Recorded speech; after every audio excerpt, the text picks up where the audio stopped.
Let me just tell these dumb niggas something. If you fire at the military, you will not go to jail. Or you will not have rights as an American citizen.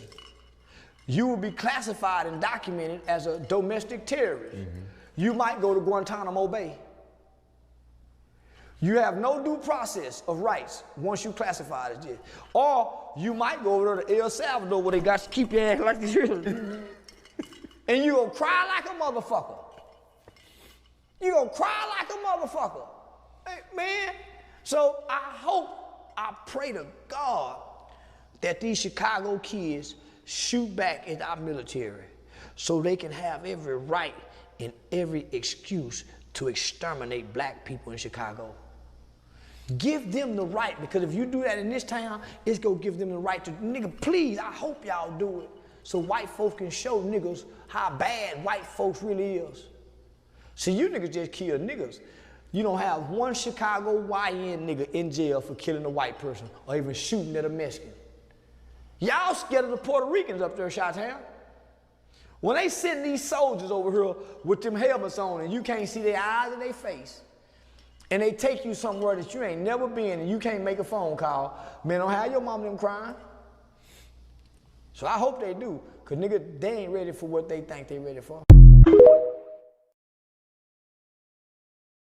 Immigration officials under threat by gangsters right here in the United States of America. In other words, the gangs are on the same exact side of this equation as elected Democrats in places like Chicago. Those birds of a feather, they do flock together. Latin King's leader puts out $10,000 hit on ICE commander in Chicago. Federal prosecutors say a Latin King gang leader offered a $10,000 bounty for the killing of a senior immigration enforcement officer after an ICE agent shot a woman in Chicago this weekend. A source familiar with the investigation identified the intended target as Commander Gregory Bavino, who has been leading the Border Patrol's high-profile Midway Blitz operation in the city. Juan Espinoza Martinez, 37 years old, known by the street name Monkey, is accused of offering a $10,000 reward for Bavino's murder and $2,000 for information about Bavino's location. What about arresting this guy? Wonderful question. I love that question. That's the question I had too. And here we go. Latin King's gang member has been arrested. They got Monkey. Image up of Monkey dressed in his high-vis yellow shirt. Look at this idiot. Would they find him inside the Keebler tree? And yeah, it does kind of look like he peed his pants. Monkey peed his pants. That's right. FAFO, Monkey boy. He wet himself. So you get Monkey putting out a hit on Gregory Bavino, and Democrats are all in with Monkey. The Democrats are all in with the Latin Kings, this gang. You know, Brandon Johnson puts a target on the back of immigration enforcement, and then Monkey tries to pull the trigger. That's the 1-2 punch that the left is leading right now. Want to see more? Make sure to check out Vince. You can see it every day, 10 Eastern, rumble.com/Vince, or wherever you get a podcast. A square inch of block in this city where a citizen doesn't feel safe is unacceptable. This is Memphis. This is the United States of America, and all that bullshit is done. It's over. It's finished.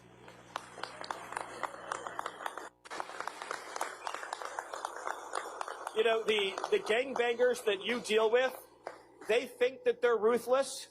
They have no idea how ruthless we are. They think they're tough. They have no idea how tough we are. They think that they're hardcore. We are so much more hardcore than they are. And we have the entire weight of the United States government behind us. What do they have? They have nothing behind them. So we are going to win. They are going to lose. We are going to rescue Memphis. And it will not only be safer than ever before, but businesses and investment are going to pour in, and Memphis will be richer than ever before, because President Trump has decided this is a priority. And when President Trump... This is straight up racist. He is in Memphis, which has a very large black population and a black mayor. And this administration has been selectively focusing on cities that have black mayors to attack first, because inherently they are racist and the MAGA base is racist. Look no further than the person that they idolize and are martyring right now, unrepentant, unapologetic racist Charlie Kirk. But when he says gangbangers, do not kid yourself. That is messaging to white people, because there is this messaging that happens to where if a black person is a member of a gang and commits a crime, all black people are that. And white people have a tendency in the media and in government to stereotype an entire race of people.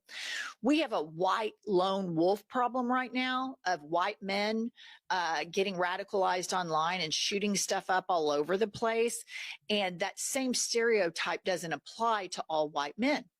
But for black people, it does. And we're here on this podcast to say we see what they're doing, and that is complete racism. And what he's trying to do right there is tell the city of Memphis, you have a black problem, and we're going to deal with it. I said very candidly that the right wing in this country wants a rematch of the Civil War.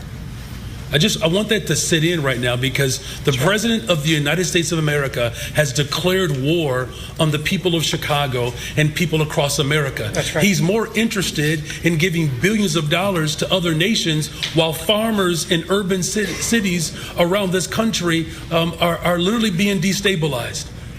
And so whether it's the legal system, whether it's through executive order, or whether it's through the brave women and men who are serving as rapid responders. We literally have people who are volunteering in this city, on the southwest side, the northwest side, all over this city, to make sure that we're protecting children from being separated from their families. And we're talking about volunteers who are literally putting themselves at risk of being shot and killed by the federal government. And so whether it's the legal system, whether it's our continuous struggle for liberation through organizing, and whether it's through executive action, or whether it's through law, it would be nice if we actually had lawmakers in Washington that would actually hold this president accountable. And if they won't do it, then the city of Chicago will, using every single tool that's available to us.